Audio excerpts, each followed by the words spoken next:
È un progetto che nasce da un'idea visionaria di tanti anni fa, pervicacemente sostenuta in questi anni. Il dottor Angelo Costola per primo e assieme a lui i medici, gli infermieri, gli operatori dell'elisoccorso e tutta la provincia di Belluno che, come non si stancavano mai di ripetere Floriano Pra e Sergio Reolon, è in verticale e garantire il diritto alla salute a tutti era ed è un imperativo. Così è nato l'elisoccorso nel lontano 1998, la sua base operativa a Pieve di Cadore, quella che oggi è un fiore all'occhiello e l'unica nel suo genere dal punto di vista architettonico e funzionale.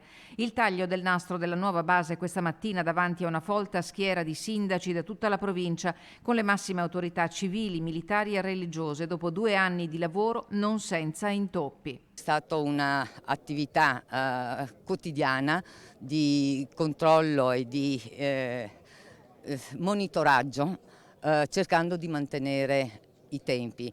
Li abbiamo sforati di poco, ma li abbiamo sforati perché tutti quanti insieme, con grande determinazione, così come era partita l'idea, abbiamo cercato di portarla a termine. Sopraelevata, certificata come eliporto, la base EMS consente la presenza temporanea di 2 aeromobili.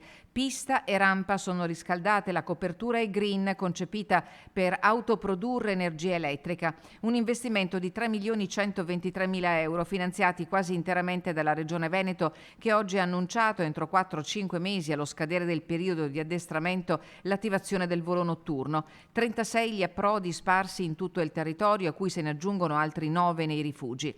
Commosso, Jacopo, il figlio del dottor Angelo Costola, che allo scoprimento della targa ha rivolto un pensiero a tutti coloro che tenacemente hanno creduto al progetto. A nome dei sindaci è intervenuto il primo cittadino di Pieve di Cadore, che con i colleghi ha sostenuto convintamente l'iniziativa dell'intitolazione della base EMS al padre del SUEM. Ho provato emozione nel momento in cui ho saputo questo, perché lavorando in Rai ho seguito passo passo le prime sperimentazioni di Angelo e sono salito in elicottero con lui, abbiamo fatto i primi servizi, quindi mi ha fatto particolarmente piacere anche a livello individuale.